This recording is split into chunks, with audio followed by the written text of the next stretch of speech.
not who's not a bias against anybody who's transgender. That is not what our focus is. We're not biased against anybody or any transgender. That is up to that person, individual person. What we are truly fighting for is fairness for the girls. It's fairness for the girls that they don't have to go into a locker room and see a man, and it's fairness for the girls in the sports, because these girls, when they're competing against these men, they're losing. They're losing to these men because we can't possibly compete with men. So they're losing the achievement, the awards, and in some situations they're losing scholarships because they're not coming in first anymore. So these poor girls are practicing, and they should be competing against, apples to apples, orange to orange, and it's just not happening. So I just want to put that out there, that we have nothing against transgender population. We're fighting for our girls in this community, in the state.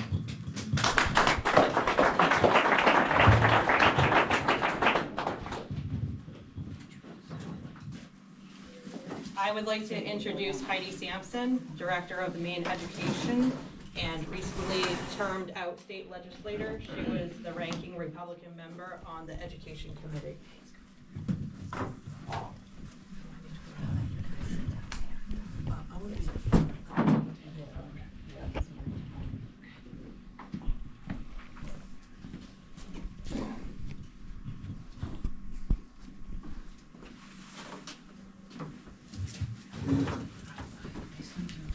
Good morning, everybody. Good morning. Thanks for coming out on this dreary day. So like she just said, I'm Heidi Sampson. I'm a former state representative, just termed out, and started the Maine Education Initiative immediately upon adjournment last April. So we're about a year old, and our efforts are primarily to empower and embolden and give the resources to school board members to understand what their rightful authority is in the law, which they are not told. Exactly. So this is a lot of what I have been doing. It also means I'm working with a lot of parents, and I'm working with legislators, working with teachers, and I'm just thankful that I can be here. I have been, I've spoken here in Denmark in the past, many moons ago, with Donna, rallying a whole bunch of people. We were upstairs then. So anyway, so I'm just going to speak a couple of things. I think, are we going to talk about, because I have the budget issue? And strategies. Yeah, strategies would be great. Do you want me talking at all about the two sides of this issue as far as the legal part? Okay, just because I actually left early and I got here late, so I apologize. All right, so let me just talk a little bit more, just following Donna, what she was just talking about with the Title IX. So just so you all understand, that number one, we're dealing with minors here. The topic is about minors, okay, in school, K through 12. And the other issue here is that we've got two sides to the story that needs to be brought out and isn't always talked about. You have the left with their position and you have the right with their position, okay? There's two sides to the story. And I'd like to just present a little bit to you all. Donna mentioned RSU 70. Yes, the Maine Education Initiative, and you'll meet Alan Sarvinas with Parents' Rights in Education in a few minutes. But between the two of us, he works with me. We were able to work with the Hodgdon School Board, and we have been working with them really since last summer. And a lot of it was to, first of all, understand what their rightful role was as a school board. The school board members are directors of the district. They're the ones that are supposed to be running the school. But if they don't know their authority, they don't know how to act appropriately with that authority. So just sharing with them the law, black and white, it's clear they started to understand what their role was. Now, when they had to consider the whole Title IX issue, all of the schools are having to deal with this now. They have a conundrum in front of them. They have primarily one organization that is talking in their ear consistently, and that is a law firm. And does anybody know the law firm that represents your school district? Drummond? Drummond and Woodson. Okay?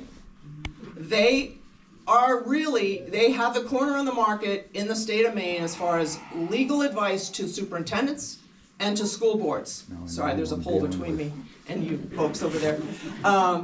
And they have one side of the equation. They also have a different way of operating. They like to share just enough information to scare the living daylights out of a school district or out of a superintendent, and they want them to comply with what they want them to do. There's not a whole lot, from everything I have heard, there's not a whole lot of information that's being offered to them, which is really unfortunate, because that's not treating a school board with respect and the dignity that they deserve, having been elected as directors of the district. Having been elected to the legislature, I don't like having smoke blown up my tailpipe if I'm trying to make a decision that affects the whole state of Maine. So MEI, Maine Education Initiatives, working very hard to bring the other side of the story and open things up and pull back the veil of obfuscating the truth and say, here are the facts, people. You guys are smart. You're supposed to be in charge here. Let's do the job the best you possibly can. So with that being said, Hodgdon, MSAD 70, decided to bring in a second opinion. A second legal opinion. So Steve Smith trial lawyers went up and spoke with them. They went into executive session. I want you to just picture this, and I want you to ask yourself, what changed? So before the executive session, you had a school board where one individual was the catalyst, bringing information to the superintendent, having the dialogue with her school board, but not everybody was on board with her. As a matter of fact, most of them were not. Who is that individual? And she was the catalyst, and consistently I worked with her, and she learned what she needed to do. She would bring things forward. She learned how to use parliamentary procedures. So they went into this executive session. This has been going on, all these, there's multiple meetings. Things don't happen very quickly on a school board a lot of times. So they had, at this point, they had gathered over 100 people were coming out to these school board meetings, and they had them in the auditorium. They had the meeting planned, but they were gonna have this executive session with this attorney, a new attorney. They went in, hour and a half later, they came out. She told me prior to going into the session, she did not know if she would have a second to her motion. She knew what her motion was gonna be. We had worked on it for several months. She came out, they came out. Now think about this, what changed? She wasn't sure going in. She came out and one of her colleagues said, I will second your motion. They went, sat down. The superintendent who was involved made a quick statement and said, the federal government is protecting our children, our girls, but the state government is not. Our school board here is going to make the decision for what's best in our community. That's how a superintendent's supposed to handle things. What happened, Jay Robinson? So then she made the motion. There was a second, and the roll call was given, and it was unanimous. Now, all those members of that school board hadn't asked a single question to that attorney. They didn't have time because they had all those people waiting for them. They wanted to get out there. So what do you think was the factor that swayed them to realize that they need to go in this direction for their community? Teeth. What was the reason? Teeth for the An attorney. verbiage. Yep. Who had the Ready to respect eat. for those members to spend an hour and a half giving them the pros and the cons on both sides. And this is the game changer. And this is what I want to bring to you, because I spent quite a bit of time with this attorney, plus the Maine Education Initiative we have our own counsel as well, and both our counsel and Steve Smith trial lawyers, their position is exactly the same.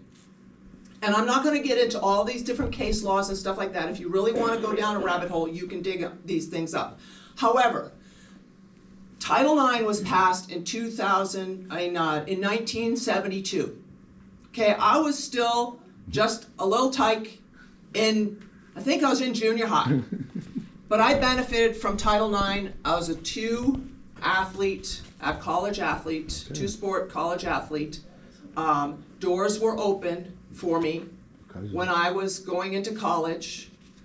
It was a big deal, and it was also understood. It was understood from back then to up until recently, the precedent had been set. What Title IX stood for was biological males, biological females. It was just males and females. It's obvious that it's biological. So what I want you to understand is you have the federal side of this and you have the state side of this. On the state side, we have the Maine Human Rights Act. Now, I would encourage you, if you have not read the Maine Human Rights Act, to go home and read it. You can just Google it, it'll come up.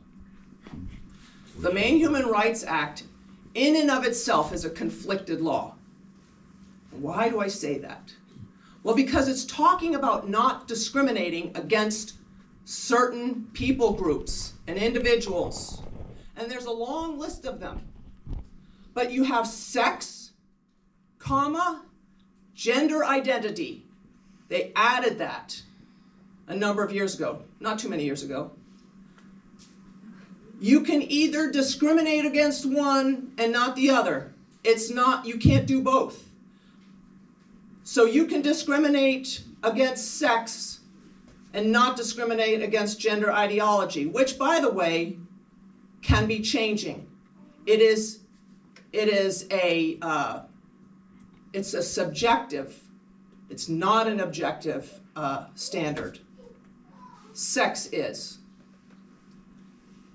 You discriminate against gender ideology, not to discriminate against sex.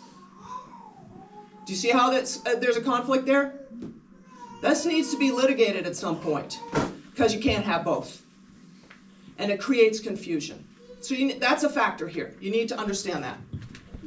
On the federal law, you've got precedent since 1972 of what this stands for.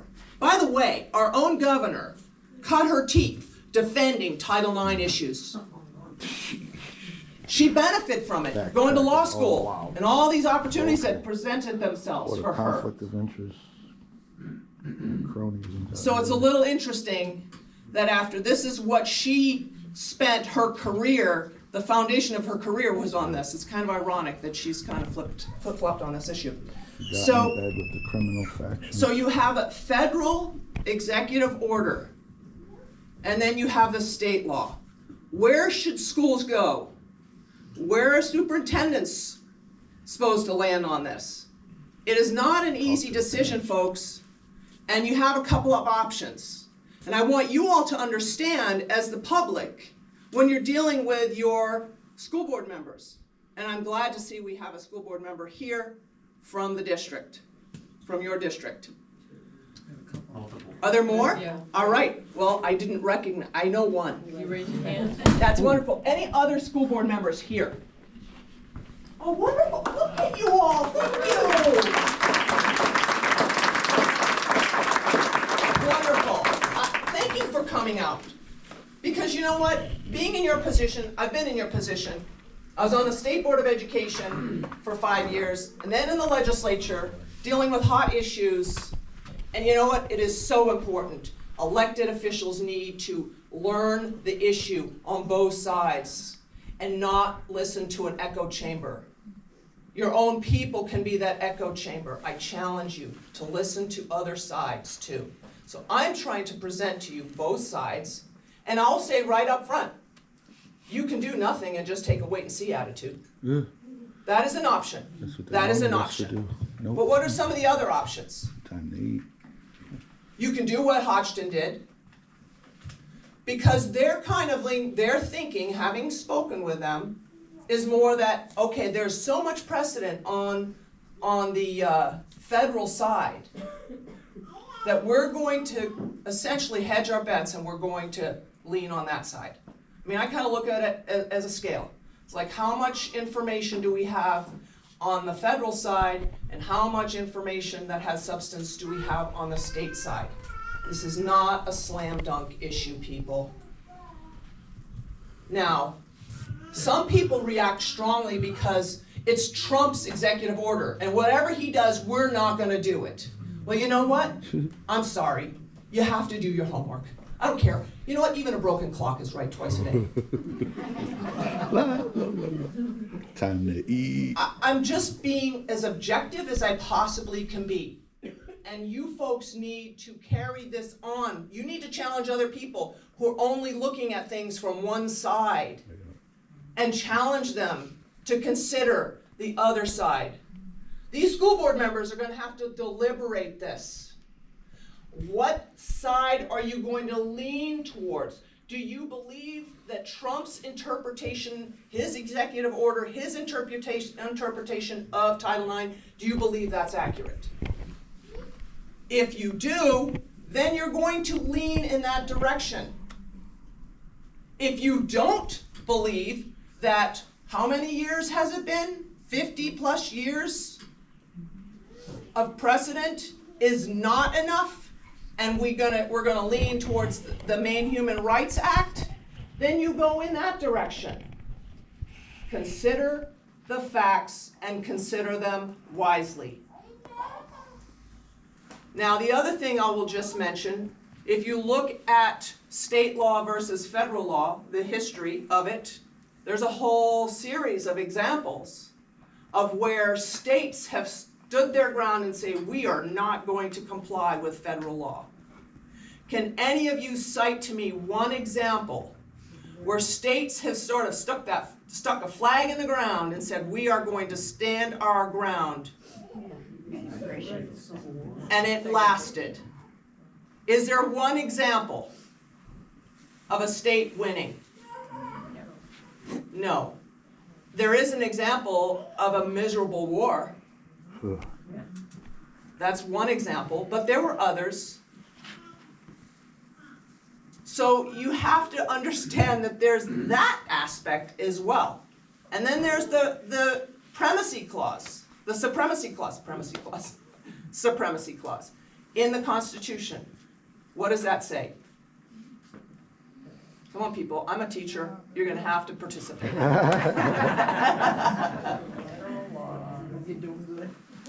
Federal law takes precedent over state law. Thank you. So federal law, I'm going to use this, it's deliberate. It trumps state law. Okay? I know, it triggers people, but it's kind of fun to use. So that's essentially what I want to share with you. And I haven't given you an answer on what to do. That's not my job. Your job, school board members, is to do your homework, look at both sides, ask the tough questions, talk to people, see if there are some resources out there. If you need to call me so I can connect you with an attorney, I will do that. I'm not saying I'm going to give you the answer. I want our school board members to start taking back their rightful role as directors of their district. Thank you. Thank you.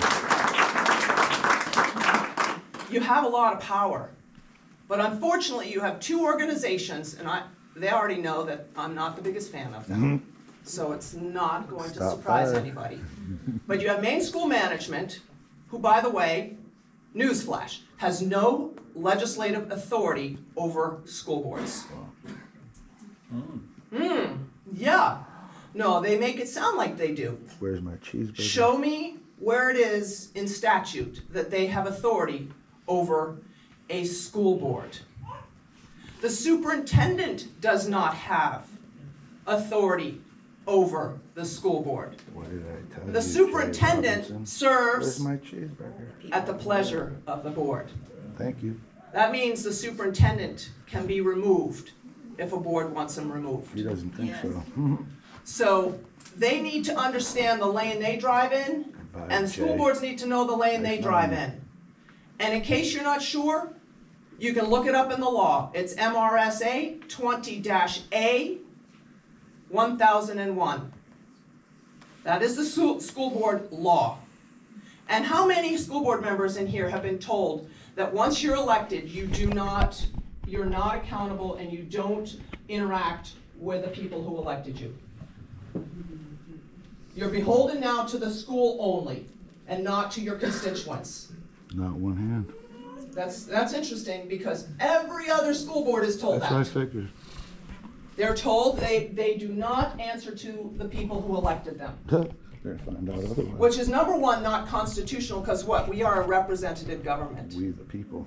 They elected you, you're responsible. So let's just carry that a little further. What happens if they don't like what you're doing? What can the Oh, people well. that elected you do if they don't like what you're doing? They can vote you out, or they can do a recall. If you have an ordinance in your local municipality to do that, they can kick you to the curb. See ya. So don't tell me Goodbye. that the Ricky Emery. constituents Goodbye, Jay Robinson. don't have that Nice right knowing you. and Trouble have on you. that over those elected individuals. You're beholden to the community, not the school board, not to the school. They say You're otherwise. serving the school, yes, but you need to understand that you're not bowing down to the school. Period. You are directors and you're leading it in the best way you see possible, okay? Is that End of understood? story. So I would encourage people, read the law, because I don't know of too many school boards that have actually been shown the law. don't They get care the main about- school management handbook that has an abridged version of the things they want you to know. They take all the good stuff out that gives you really your clout. So Most of them I'll are just get off my appointed. soapbox on that, because They're I'll also tell you, that appointed just gets board me, members that and just not gets my dander up. commissioners on committees. So, what I want to Selectmen. share with you all, moving on, the school board and you, everyone here, has an opportunity coming before you with the budget election. So I know how much leverage a minority can have on maneuvering or forcing the hand of organizations when it comes to money. I'll give you an example. The state budget last year. I was the ranking member on the education committee. The University of Maine was in front of us and wanted money. I don't know, maybe it wasn't last year. It was maybe a couple of years ago. I've lost track. It's like it all just turns into one long day when you're up there. Appreciate it. And they wanted money. They wanted us to approve all this increase in money. Well, how many of you have college students that were impacted by the mandatory COVID shots? They weren't allowed to go to the University of Maine unless they got it. Time. Hindsight shows us that that was a really, really, really bad move. But be that as it may, Cheeseburger. I was a little miffed about it, that they were mandating this to students to be able to go to school. So we said, we're not going to support any money for the University of Maine until you repeal that. Thank you. And I did this with my little team. We're the minority. I can be rather vocal about things and like insistent on it, but still, I was a minority. Well, then the university got a little upset. So they reached out to my leadership, who didn't know what I had done, and they're like, that's a really good idea. We're gonna get behind her. And then they decided to go to the Senate and complain about that radical legislator. And they're like, that's a really good idea. We're gonna get behind it. So then we all were behind it, and within a week, they repealed that law. Oh. I say all that to say that when you're dealing with money and certain issues are in front of you, you have some leverage. So what kind of leverage could we have here? $180,000. What would be the first step with a budget? Pardon? Say no. They know what? Say no. Say no. Oh, say no. No, Yeah, thank you. sorry. Yes, absolutely. You can vote it down. No, thank you. You can vote the budget down. But are you gonna just vote the budget down, or do you have a reason for voting it down, other than it's just astronomically expensive and everything's going up and it's insane? I got that. But is there any other reason that you could think of to vote the budget down? Do you want the school board to be paying attention to you about something? Yeah. What is that? DEI. Okay, you're gonna have to be uniform. You can't be throwing everything at the wall. Pick one thing. Title IX. Okay, let's just say it's Title IX, because that's what I'm here to talk about. Okay, DEI, that's a problem too. That's another can of worms. So, if you vote down the budget, you continue to vote down the budget until the school board rescinds the Title IX policy and returns to at least the 2020 policy. That is, you have that opportunity right in front of you. And you've got school board members here that are listening to our strategy. It's okay, because you know what? As a member of the school board, you can vote against the budget. The other thing I'm encouraging all of the school board members to do is to be aware that you can get a second legal opinion. Okay? They don't like that. Because let me just guess, you've been told you have to do this. If you don't do this, you're gonna lose money and you're going to have lawsuits and the sky's gonna fall Litigation, and yeah. that's gonna be the end of the story. Have they given you concrete reasons why? Tactics, No. political Shame on them. tactics. Get a second legal opinion. And I have my card up here. Just reach out to me and I will connect you with the right person in that law firm. Nice. There's a team of 5 civil attorneys that have agreed to work with the Maine Education Initiative as we are working with school board members, because we have school board members that want the whole story, Nice. not just part of a story. Thank you all. Now, the other thing is, for all of you, you've got school board members here, they need to be supported. They need to be communicated with. Jay won't let us. Show up to meetings. Show up to meetings. If they're doing something right, let them know. If there's issues you are concerned about, let them know. Be polite. They are elected officials. Don't treat them like they're a bunch of dirtbags, which is terrible. Having been an elected official, when I get phone calls from people that are vile, click, I will not respond. I am highly responsive to people that reach out to me. They don't even have to be in my district, because I want them to know what I'm thinking. So I'm encouraging elected officials to be that way. Now, as individual elected school board members, you're not out there trying to change something or fix something. You are gathering information from the people in your community, and you take it back to the board for your discussions. Let the superintendent know what's going on. Keep your dialogue open with your superintendent. And your superintendent should be having regular communication with each and every one of you, by the way.